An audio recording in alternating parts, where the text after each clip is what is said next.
आज गुड़गांव के अंदर आप बुलाएं और गुड़गांव के लोकल वादियों को महत्व बनाते हैं जिन लोगों ने हमारा एक चीफ मिनिस्टर बनाया है, मेयर डिप्टी मेयर बनाया, बतौरा बैठा होगा यहाँ पे कहीं पे।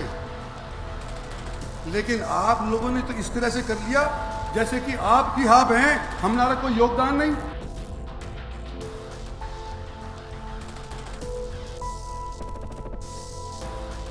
ये कुत्ता खींचने वाले जनरल साहब आगे,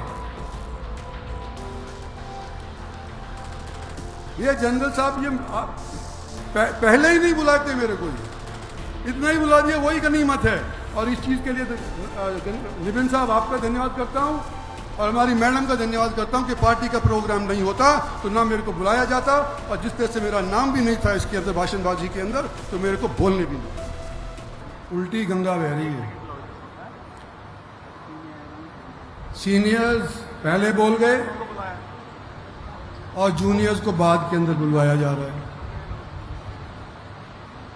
और मैं धन्यवाद करता हूं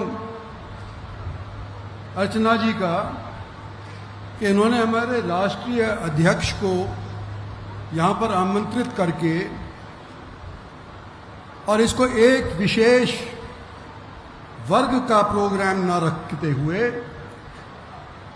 पार्टी का कार्यक्रम बना दिया। नितिन जी आपका स्वागत है, बतौर यहां के एमपी मैं आपका स्वागत करता हूं, पर मुझे तो ये लग रहा था कि आपका स्वागत करने के लिए भी मेरे को अवसर नहीं मिले। और सम्मानित मंच मेरे पे बहुत थोड़ा टाइम मिला है, सभी मंत्रियों का, सभी पदाधिकारियों का, सभी सम्मानित मंच के ऊपर बैठे लोगों का नाम लेते हुए खास तौर के ऊपर यहां उपस्थित पंजाबी भाइयों को संबोधित करना चाहता हूं।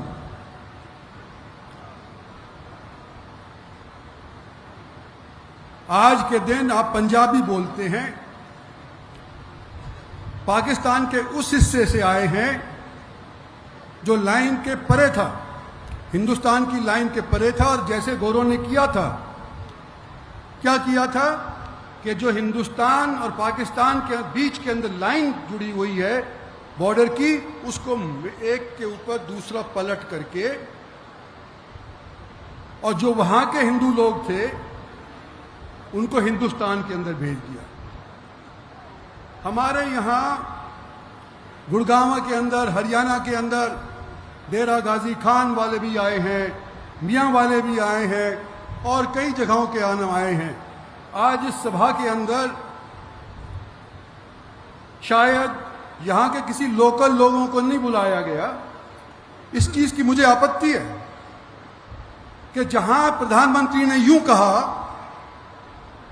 कि 14 अगस्त को आप मनाओ विभाजन दिवस के तौर के ऊपर, और क्योंकि यहां नितिन नवीन आए हैं तो इसलिए यहां पर मैं उपस्थित हुआ। पर नितिन जी आपसे भी मैं ये पूछना चाहता हूं कि ये पंजाबी कार्यक्रम करने वाले जिस हल्के के एमपी को आमंत्रित नहीं कर सकते, तो क्या आपके बिना आए हुए मेरा यहां आना उचित था?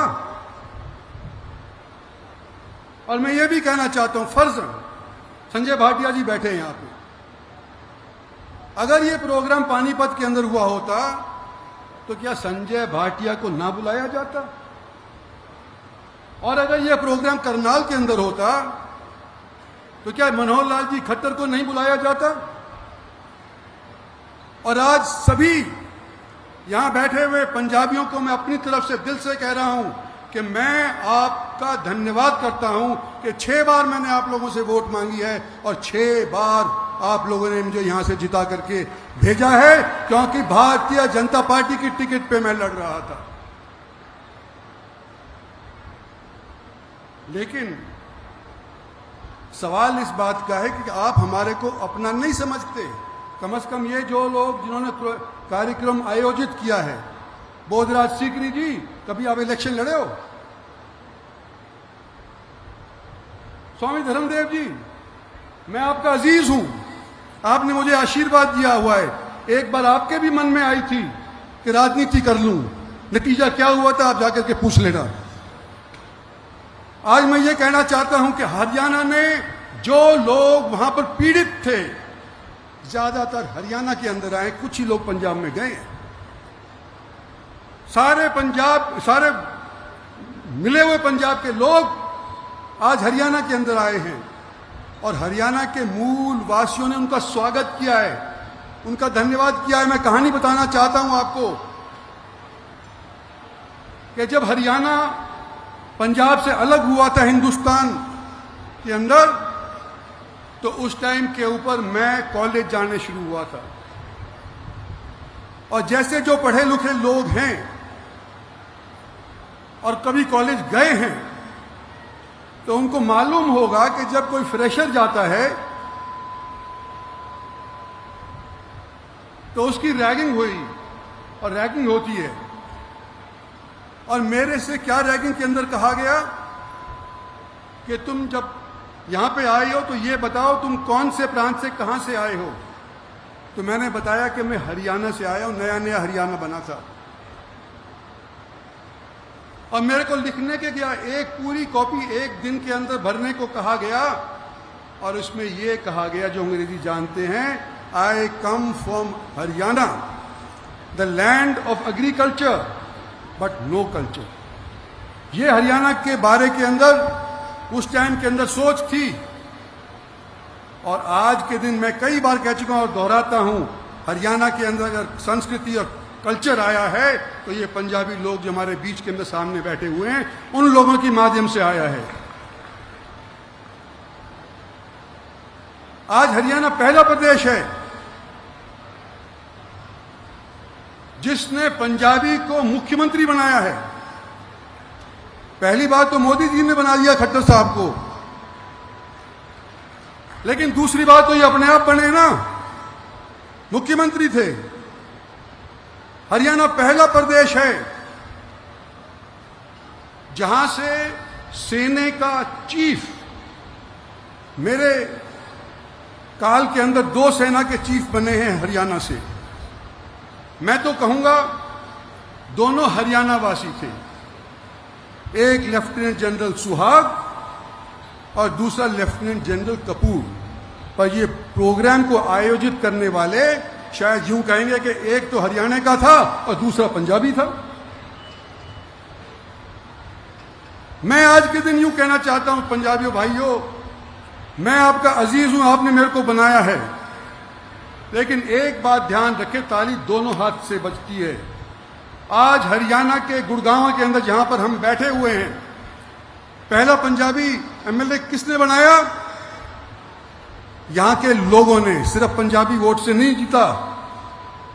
धर्मवीर गाबा नाम था, सब ने मिल करके उसको जिताया, जब जाकर के धर्मवीर गाबा यहां से 4 बार एमएलए बने।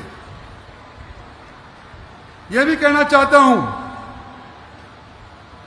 कि सिर्फ पंजाबियत के ऊपर या सिर्फ इसको राजनीतिक तौर के ऊपर लेने के लिए आप लोगों को, खास तौर पे जो ये कार्यकर्ता के आयोजित करने वाले लोग हैं, उनको सोचना चाहिए कि सिर्फ पंजाबी नाम के ऊपर अगर कोई इलेक्शन लगता है,